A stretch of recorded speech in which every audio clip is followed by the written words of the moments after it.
Okay. So, we have a lot to cover for this morning kasi we only have an hour and I'll try to discuss all of the modules, kumbaga yung totality niya. So that includes the discussion on energy as well as the discussion about the pigments like chlorophyll. Okay, with focus on chlorophyll and its importance. Okay, so when talking about energy in the concept of biology, we're usually talking about bioenergetics. And bioenergetics is basically the study of how energy flows in biological systems, whether it be cells, whether it be ecosystems, and such. For bioenergetics, this is mostly observed in food chains or food webs. For example, here we have a trophic system or a trophic structures of organisms in an ecosystem. You have the producers, the primary consumers, secondary consumers, and such. So you can observe that for every trophic level that we observe, there is a decrease in energy. Meron decrease ng energy every time we increase the trophic level. So for producers, we have the most energy, but as we move towards quaternary consumers, there are the energy is already inefficiently gained. Okay, medyo may pagka-inefficient na yung pag-gain dun sa energy na yun. And we'll know why later on. Okay, so if you can also notice, there is somehow like a cheater. Well, not really a cheater, but um there's a group of organisms which somehow can um act upon all of the trophic levels. For example, hanggang producers kaya niyang mag-act upon primary consumers, secondary consumers, tertiary consumers, and quaternary consumers. So, what does that mean? Kung kaya niyang i-consume yung for each trophic level, ibig sabihin yung energy na nare-receive niya nagva-vary dun sa organism or dun sa type of organism na kanyang kino-consume or dinidecompose. Okay? So, kung primary producer man yan or primary consumer, syempre medyo mataas yung energy na makukuha niya. Pero kapag higher types of consumers, quaternary consumers, mas maunti yung nakukuha niya energy. Okay, so those are decomposers like bacteria, fungi. Okay, so those are decomposers. Next, so sa module nyo, diniscuss din different types of energy. Okay, so you have kinetic energies, basically for moving objects. Okay, potential energy is yung kumbaga parang um, yung potential niya to produce energy. Usually, this is partnered with kinetic energy, di ba? Paano ba siya i-describe? Usually, parang resting state siya. Tapos, if a certain action is done, yung energy na sinustore niya, yung pala, stored energy pala siya, ma-release siya. So, usually, for example, yung sa ball, nasa top siya nitong, ano bang tawag dyan? Basta something like that. Ramp? Is that called a ramp? Whatever. So, nasa taas siya kunyari, di ba? So, at this point here, it has like the highest potential energy. And then, as it moves towards this curve na ramp, ma-decrease yung potential energy niya, and then that potential energy will be converted to kinetic energy. So, ganun lang siya. Okay. Next, we have heat or thermal energy. And basically, like we've discussed in the past, kahit sa Earth pa, di ba? Heat or temperature is just a measure of the speed of the molecules, di ba? So simply, the heat itself or thermal energy itself is kinetic energy of moving molecules. Kasi di ba, we measure the heat as the average kinetic energy of the molecule. So as they move, they produce heat as a result. Okay? So kumbaga, ano lang siya nun, parang function lang siya nun. Okay? Next, we have electrical energy. So kung yung heat, this is the movement of molecules, electrical energy is usually attributed to the movement of electrons naman. Okay? Chemical energy, these are usually the energy stored in the bonds of molecules and compounds usually found in a lot of organisms, but usually attributed to the food that we eat, diba? They have chemical energy which we can convert to different types of energy then. Okay? Let me just check kung nag-record ba. Okay. Okay, next we move on to the laws of thermodynamics. So we've talked about energy, we've talked about the different types of energy. Now, we will discuss the natural laws that govern energy. Okay, so ano ba yung mga natural laws na nag-govern na sa energy? So in physics, the laws of thermodynamics, this is um pretty much constant at saka parang paano ba natin sasabihin? Kumbaga parang gino-govern niya talaga yung the very nature of our universe, 'di ba? So isa yun sa mga ano niya, sa mga parang characteristic niya. The laws of thermodynamics basically kumbaga siya yung nagse din ng limit sa mga bagay na nangyayari sa ating universe. Okay, so we have two laws for the laws of thermodynamics. We have the first law of thermodynamics and the second law of thermodynamics. So for the first law, this is basically um, similar to the what do you call that? This is very much similar to the law of conservation of mass or law of conservation of energy. Kung familiar din kayo doon. So the first law of thermodynamics basically says that um, energy cannot be created nor destroyed, but it can be transformed from one form to the other. Okay, so that's for the first law. So basically, yung example ata doon, if we have food or if we intake food, we eat food, that the chemical energy stored in food or in the bonds of the compounds found in the food, we can convert this to, let's say, yun nga, kinetic energy in our body or let's say mechanical energy pag nag-move tayo ng arms natin and such. So the chemical energy from the food is not created nor it is destroyed. It's just transformed to kinetic energy. Okay, so na-transform lang siya. Okay, so I think you remember this diagram in the past. I hope you can remember this diagram in the past. Kasi in earth science, diba, we talked about the conversions of the energy conversion involved in a geothermal power plant and in a hydropower plant. So can anyone just give me like a short conversion or can you just give me like the summary nung mga nako-convert na energy natin sa let's say dito sa hydropower plant or dito sa geothermal power plant? Kung anong gusto nyo. Okay? Can anyone like tell me the ano? Can anyone tell me the um, energy conversions involved here? Anyone? O tatawag ako? Sir? Ayun. Yoki. Go, Yoki. Sa hydropower plant po, sir. Okay, sige, So, sige. sa simula po, sir, merong stock ng water sa high Okay. place, yung hinaharangan ng sluice gates. Okay. Tapos, since meron po siyang mataas na level of potential energy na pwede i-convert, ang ginagawa po is pinapadaan po siya dun sa penstock para Okay. mag-fall down by the force of gravity. Okay. Tapos po, pagdaan niya po dun sa turbine na naturally part ng penstock, ang ending po is that nag-spin po yung turbine na merong na nakadikit po dun sa isang electromagnetic na parang na coil, ganun po yan, Mm. na nagiging electrical energy. Tapos yung turbine naka-connect po sa generator. So from the word itself, nag-generate ng power.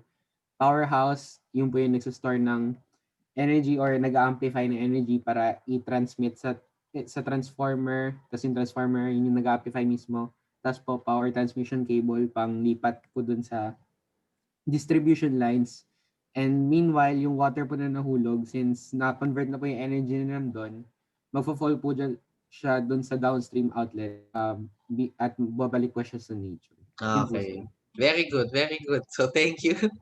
At naalala mo pa, Yoki. Thank you so much. So basically, tama yung sinabi ni Yoki, no? So from the dam itself o yung reservoir natin ng tubig, nag-convert ka ng potential energy, ng stored na energy to kinetic energy, and then that kinetic energy, dahil nga nalalaglag siya, 'di ba, through gravity, it has a certain force, it has a certain speed, which can turn the turbines, 'di ba? They can move the turbines. So from the kinetic energy, it will be converted to mechanical and then electrical, and then you have produced electricity already. Okay, so thank you so much, okay, that is um very correct, and naalala niya pa yung energy conversions in our hydro power plant. Okay? Okay, so let's move. Okay, so now let's move to the second law of thermodynamics. In reality kasi para um medyo mahirap talaga intindihin yung concept niya, lalo na kung isasama niyo na yung iba-iba pang terms na involved din dito sa second law of thermodynamics. But ililimit na lang natin yung discussion natin sa kanya sa second law. Okay, so basta basically, if we're talking about the second law of thermodynamics, we're talking about entropy. Okay, entropy is simply the term that we use to describe disorder. Okay, disorder o yung kumbaga yung unorganized, okay, chaotic or magulo, ganyan.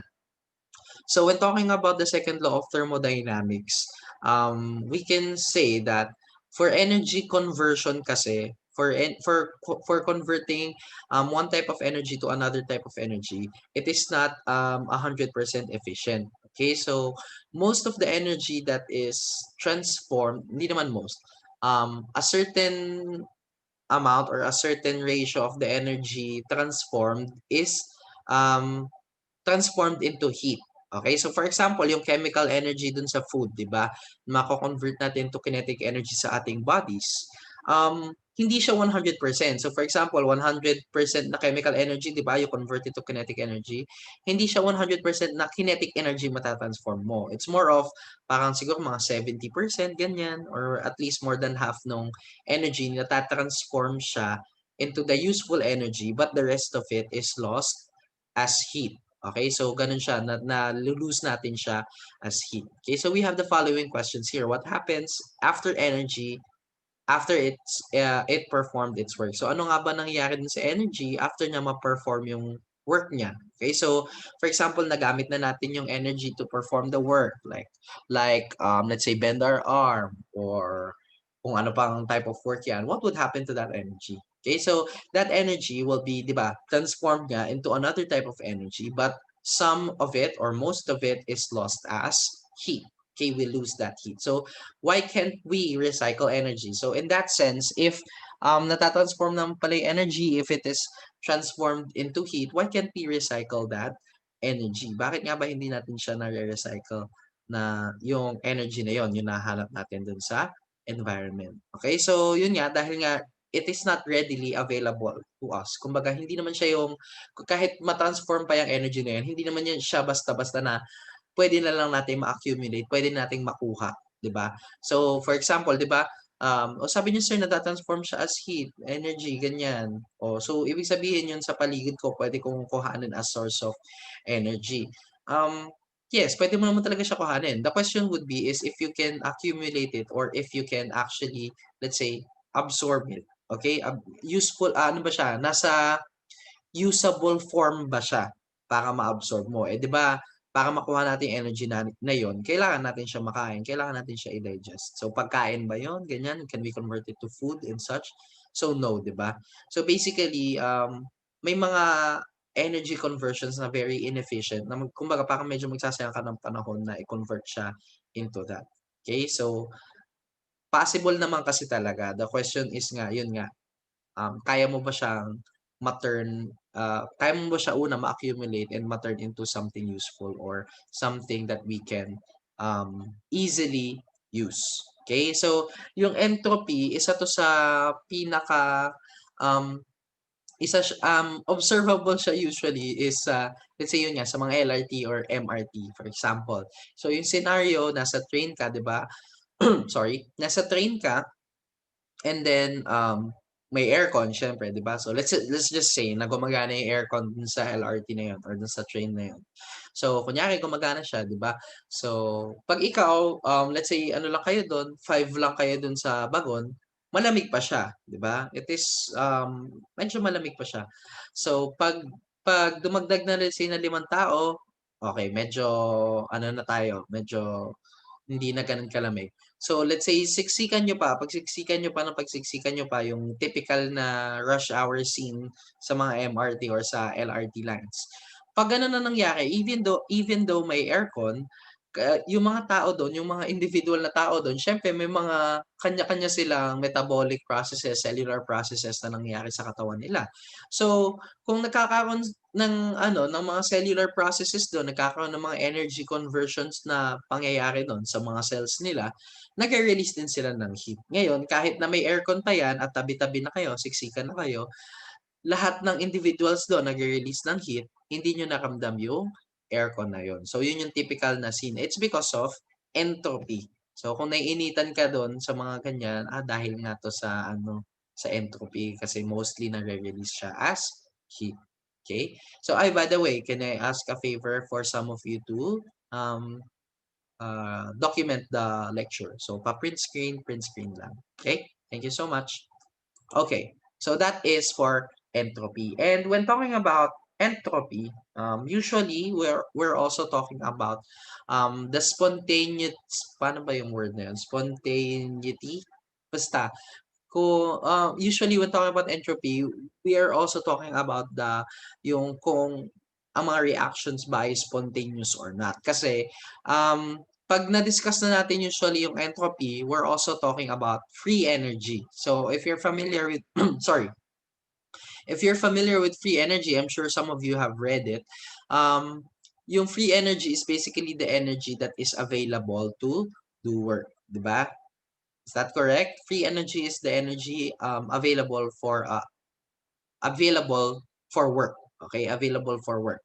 Okay, so um, when talking about free energy kasi, usually yung term na ma-encounter nyo dyan is yung tinatawag na Gibbs free energy. So usually it's denoted by G. Okay? So may equation kasi talaga yan. So the Gibbs free energy, paano ba natin malalaman if a reaction is spontaneous or not? So, paano natin malalaman if ang isang reaction na ay, kumbaga, a very small input of energy lang, tuloy-tuloy na yung reaction na yon. Okay? For example, yung mga combustion, ganyan-ganyan. So, paano natin masasabi na spontaneous siya or not? In terms of, yun nga, in terms of Gibbs free energy. So, if yung value ng Gibbs nyo ay less than 1, not less than 1 pala, sorry. Less than 0. So, usually negative yung value. This is spontaneous. Okay? Spon. Okay, this is spontaneous. So, if it is more than 0, it is non-spontaneous. Okay? So, paano natin masasabi na siya ay spontaneous or non-spontaneous dyan sa mga values na yan? Paano masasabi siya ay negative or siya ay positive value? So, usually, that is computed through the change in enthalpy. Itong term na to, this is enthalpy. Basically, this is the energy in the entirety of the system.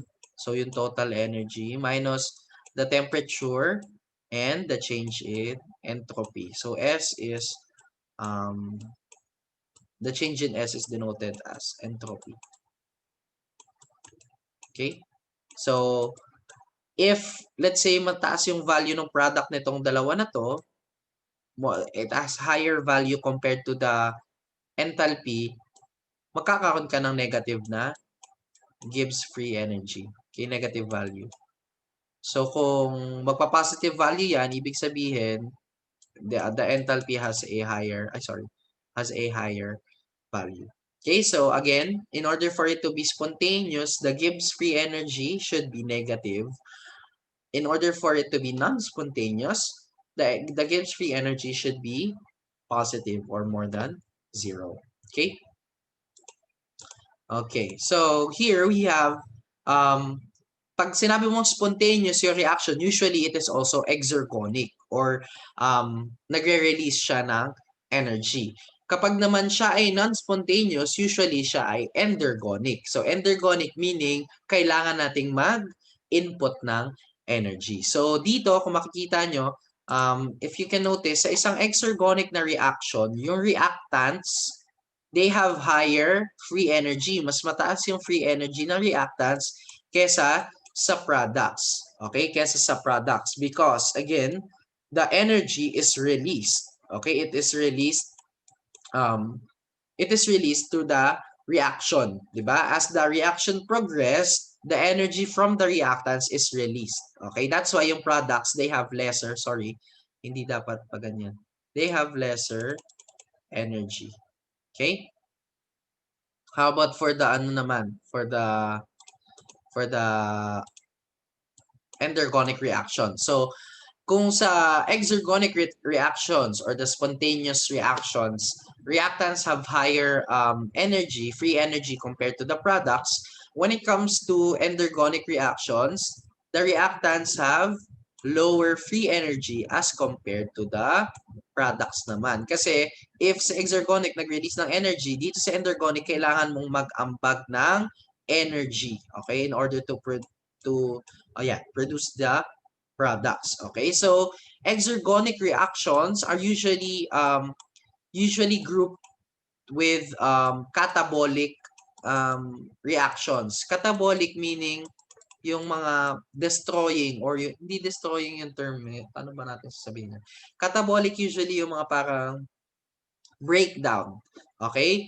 While endergonic reactions, these are mostly paired with anabolic o yung mga um, building. Anabolic. Sorry. Anabolic. Yan. So, again, if it is energy releasing, ayan, pakitandaan yung Gibbs niya, it is negative. The reactants have higher free energy as compared to the products and they are usually paired with catabolic reactions, meaning yung mga breakdown reactions. Endergonic reactions, on the other hand, they are non-spontaneous and they have a positive Gibbs free energy value. The reactants have a lower free energy as compared to the products and they are usually paired with anabolic reactions. Okay? Next.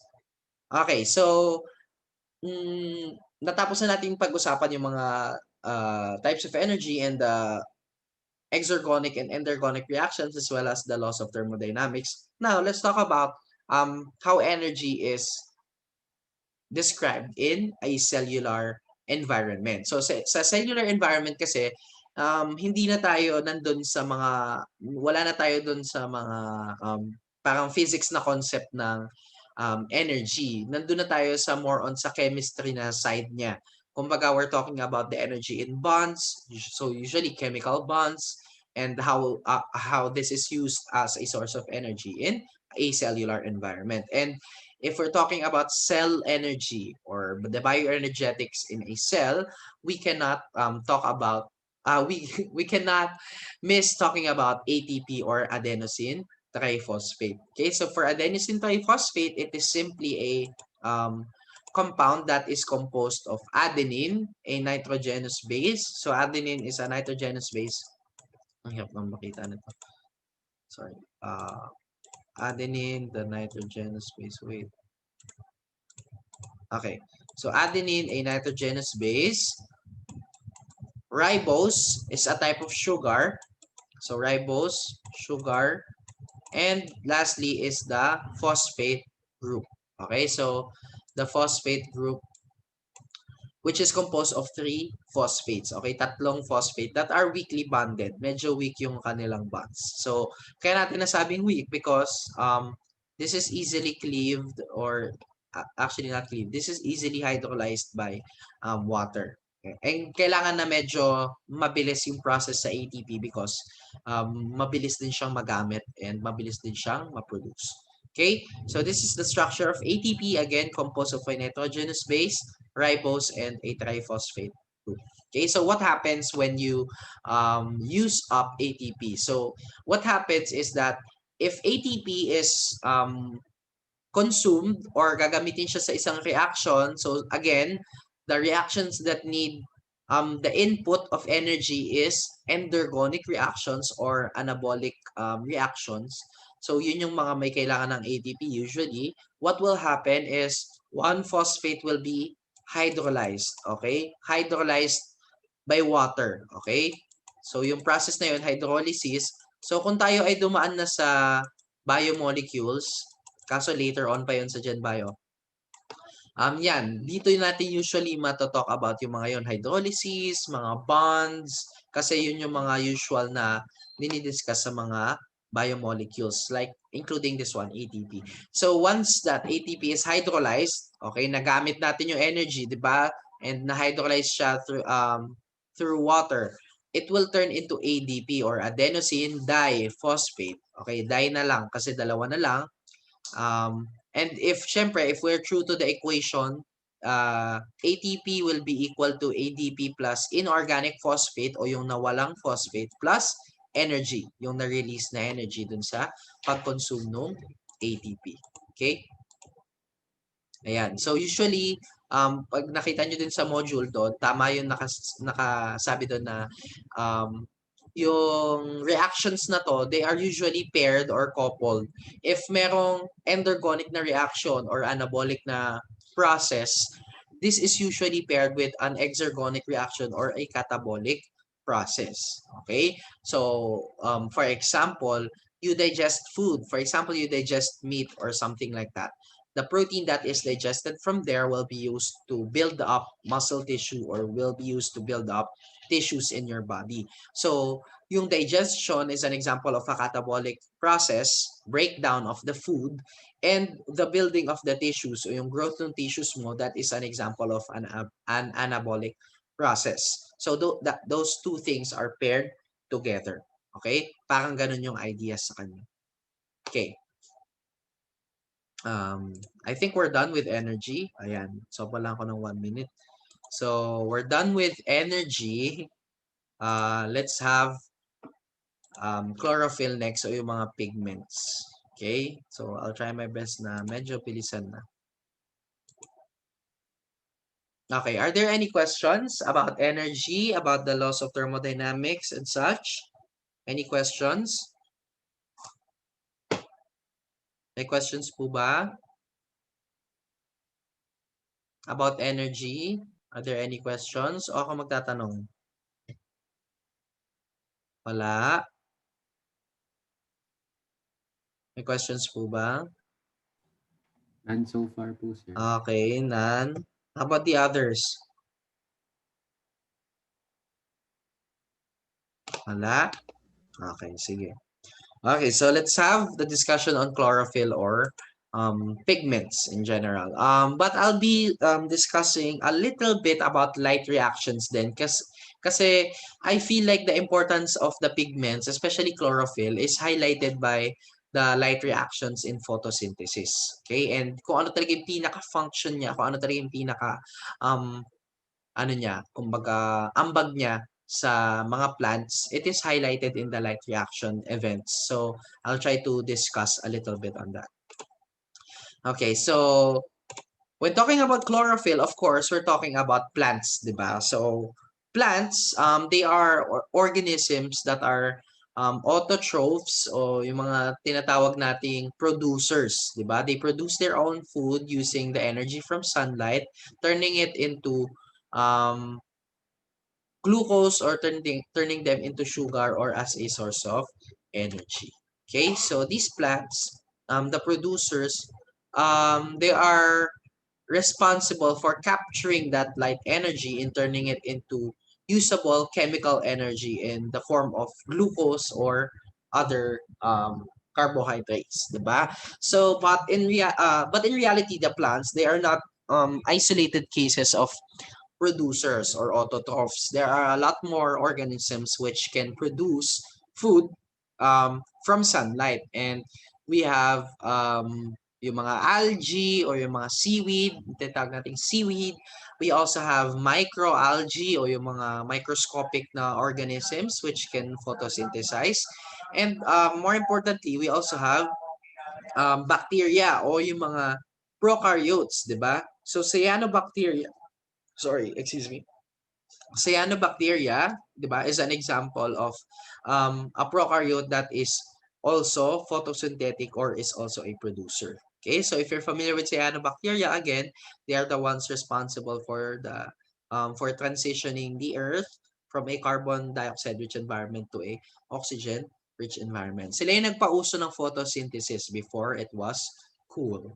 Okay, so in order for these organisms to actually undergo photosynthesis or to produce food from sunlight or from light energy, they have specialized structures, they have specialized organelles that enable them to do so.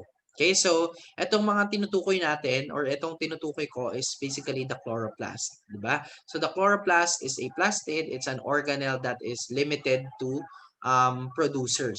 Okay, so they are limited to producers or mga autotrophs.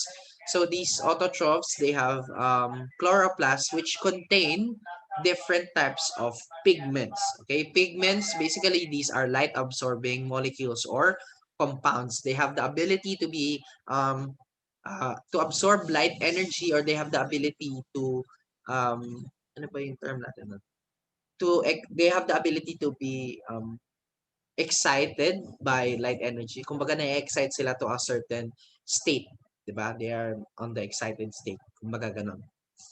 Okay, so these chloroplasts, they are of course stored in the photosynthetic organs of plants called the leaves, but there are some plants which have chloroplasts in different parts of their organs as well. Okay, but mostly in the leaf. Okay, so mostly dun sa leaf, there's a certain region where you can find these photosynthetic organelles, yung chloroplast na yon, usually concentrated sila doon. And these chloroplasts, may mga iba't ibang structures din siya which hindi ko na masyado i-dwell. Basta most important nating tandaan is that the chloroplast has these light absorbing pigments which we have a lot of names for, di ba? The chlorophyll, A and B, minsan may C pa and D. So basically the chlorophylls, and then we have, ano yun? Nakalimutan ko yung, ano? Ano yung isa? Chlorophylls and, ano yung term doon? Forgot what it is. Chlorophyll and guys, ayun, carotenoids. Okay, thank you. So, carotenoids. Meron pa actually, alam ko, anthocyanins, yung mga ganon, they are also pigments. Usually blue na pigment, I think it's called anthocyanin. And then may xanthophyll pa. Yun lang yung mga naalala ko. Okay? Okay, so this is basically the sum of photosynthesis. This is a figure which can summarize photosynthesis itself. So it involves light reactions, like I said, and the Calvin cycle. Okay, so light reactions, these are the ones involving the sunlight o yung pagtama ng light dun sa leaves or sa chloroplast natin. Okay, so yun yung light reactions, everything that involves that. So Calvin cycle, on the other hand, this one is the process responsible for the fixation of carbon dioxide. Okay, so dito tayo magpo-focus sa light reactions because this is the one, this is where chlorophyll is used. Okay, sa light reactions. Okay, and when talking about light reactions, of course, we cannot skip talking about light. Okay, when talking about light kasi, para siyang electron, 'di ba? Yung electron kasi we usually talk about it as a particle, 'di ba? We talk about it as a particle. Pero parang in recent years, in recent years ko, parang yung mga scientists, ipinag-usapan din siya as a wave, 'di ba? We also denote the electron as a wave. So may dual nature siya or may duality siya. Wow, the duality, 'di ba? May duality siya just like light. Okay, so si electron, para din siyang light. It has a duality in nature. And when talking about duality, meaning we can talk about it as a wave and we can also talk about it as a particle.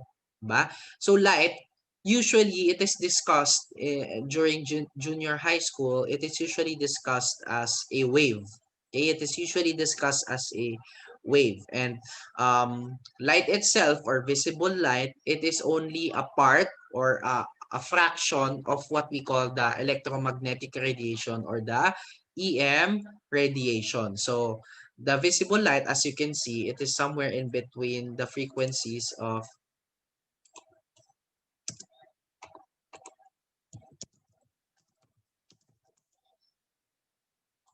hello, choppy pa rin po ba? Hello? Is it medyo choppy pa rin po ba? Choppy pa rin po ba? Pwede po ba magpa-unmute? Buti-buti po, sir. Ano? Sorry, Yoki? Buti-buti po, sir.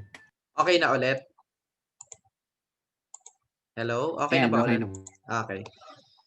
Okay, Okay. so again, visible light, fraction lang siya ng electromagnetic radiation. So kung papansin niyo, ito yung buong EM spectrum from gamma rays to radio waves, from radioactive ones to non-radioactive ones. So, itong visible light, fraction lang siya nun. Okay? Somewhere between UV and infrared light. And pag titignan natin ulit yung visible light, we can still split it into several distinctions. Yung Roy G. Biv. Diba? So, those with higher wavelength and lower energy, they are usually associated yun dun sa medyo reddish, far red side.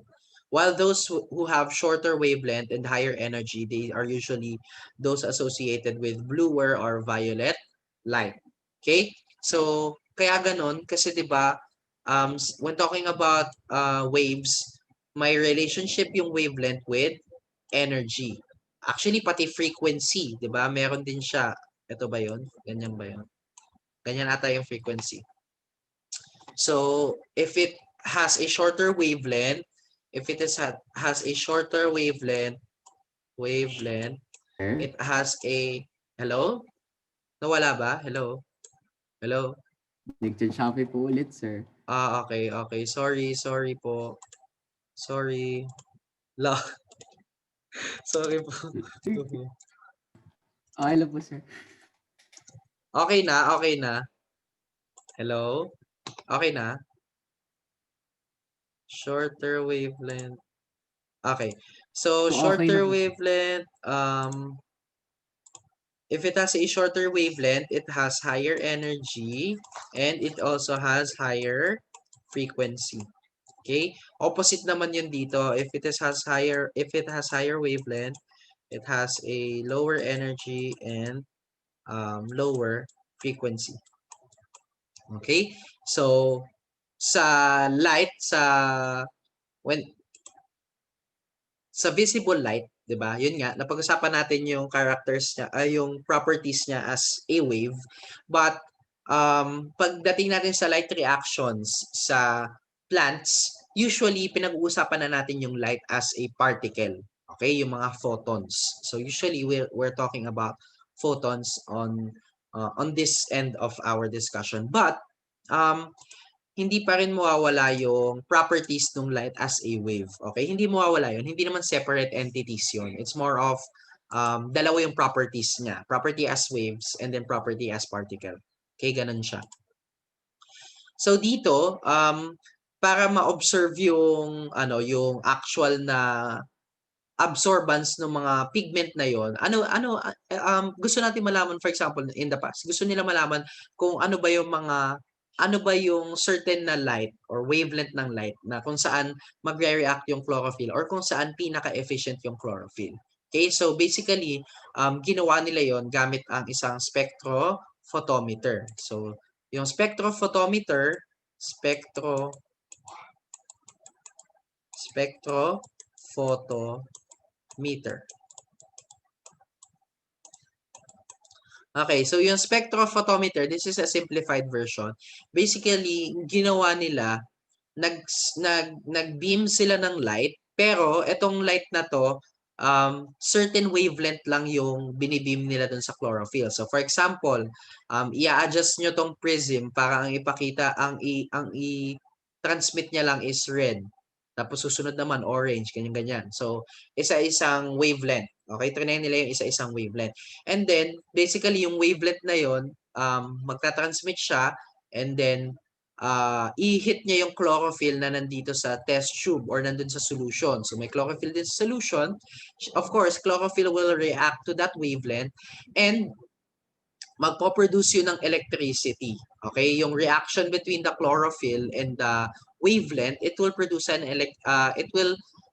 electricity. Just a small ground, kumbaga very low na ground, pero specific. Okay, it has a specific value. So, very sensitive yung machine na ginagamit nila. So, yung galvanometer, yun yung magme-measure nung reading na yon. So, if nag-produce ng electricity, meaning nagkaroon ng reaction si chlorophyll dun sa ilaw, um, magre-read siya ng current, magkakaroon ng current. So may reaction. May value yung current na yon, ino-note nila yon. And then versus ulit nila bagong wavelength naman, for example, blue wavelength naman. And then i-measure ulit nila, magkakaroon ulit ng reading. If nagkaroon ng reading, ino-note ulit yon.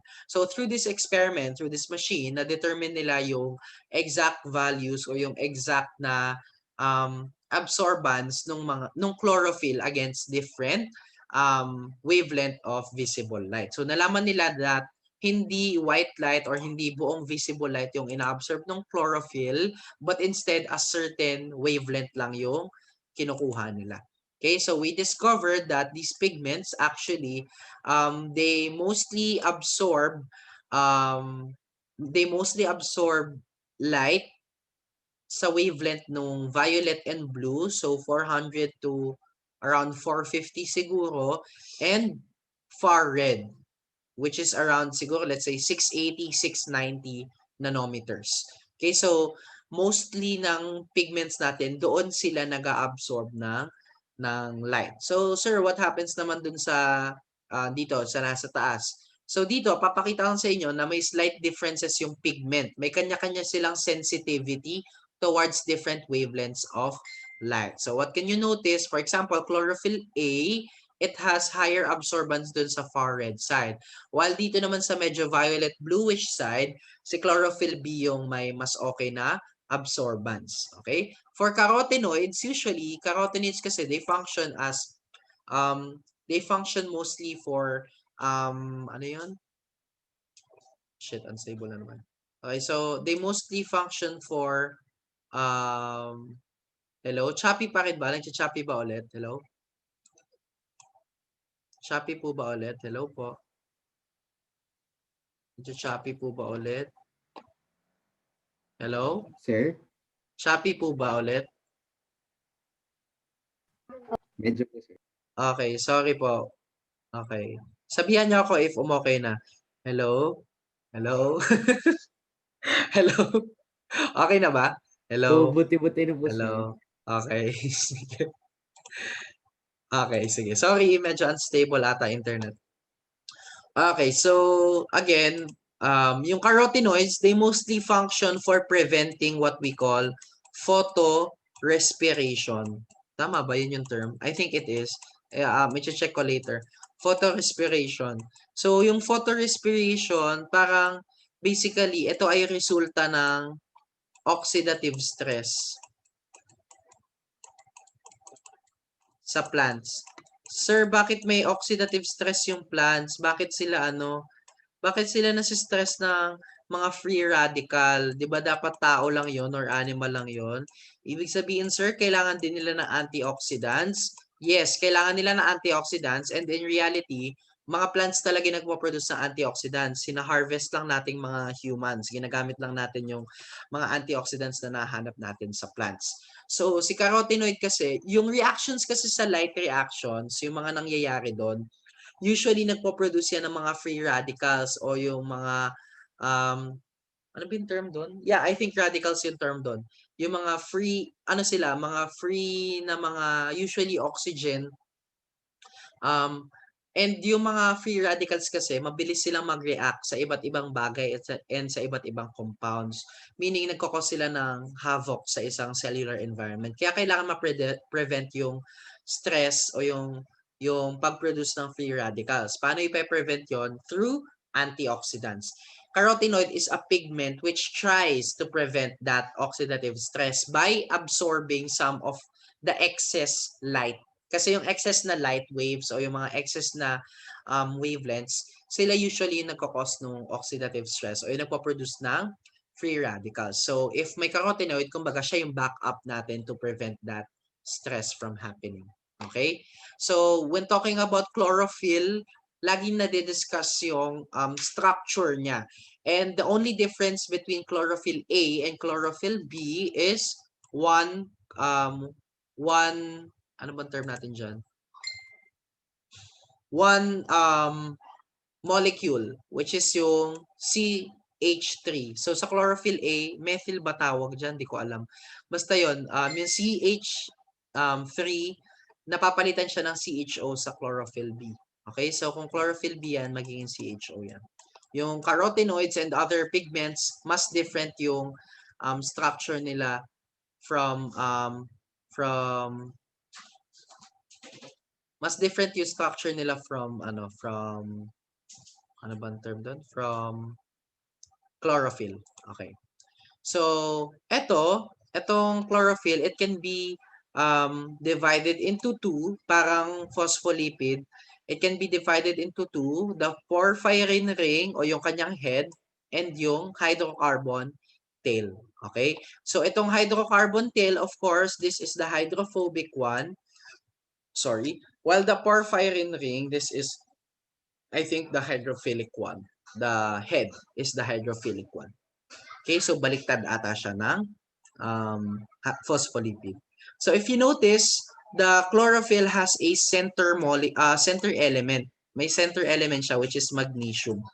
This is very important to note because in plant nutrition o pag naaano ang plant, pag siya ay nasi-stress ganyan or may kulang siyang nutrient, for example, kulang siya sa magnesium, manonotice nyo that the plant will have yung mga white blotches, if not white blotches, nagye-yellow siya. Nagye-yellow na yung plant. So, isa yun sa mga indicators na, isang indicator yon or isang indication yon that the plant is lacking in magnesium. Nababawasan siya ng magnesium. Pero, may iba-iba pang condition para magpa-yellow ng leaves ng plant. Pero usually, if siya ay nag-yellow, merong indication that it is lacking in magnesium. Kulang siya ng magnesium. Kaya hindi siya makagawa ng chlorophyll.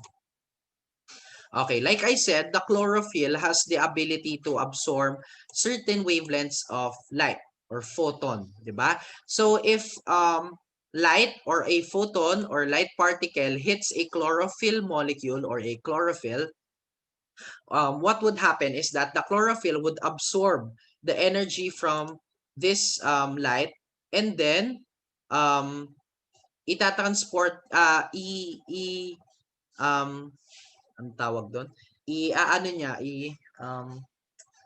ma-excite ba si chlorophyll, so absorb yung energy and then it will raise its energy level or it will raise its state into an excited state. So kung siya ay na-excite or na-raise siya to that excited state, unstable siya doon. Usually, bababa din siya kagad to its ground state. So, mabilis lang yung transition from an excited state because unstable siya doon sa excited state na yun.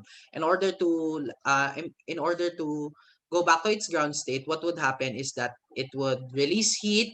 At the same time, it would also release fluorescence o yung light.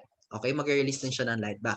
But, etong mga bagay na to, this is only observed in laboratory setting, especially for fluorescence. Kasi hindi naman isolated yung environment ng chlorophyll when it comes to sa plants. So, baka kasi tanungin nyo, bakit hindi umiilaw yung mga halaman? Ba't di sila nag-show off ng light kung ganun? Kasi nga po, hindi isolated yung system nung plant na yon. Yung energy na nire-release ng chlorophyll from an excited state, may nag-absorb pa nun, which is yung mga other organelles or structures na hanap sa halaman. Okay? So, kung siya ay nasa laboratory setting, usually it will fluoresce kasi wala na siyang ibang kasama pang systems. Siya lang. Laboratory setting lang. Nasa test tube lang siya or flask. Okay? I think may mali akong ginawa. I think may mga pumasok dito na taga-ibang section na. Meron na ba?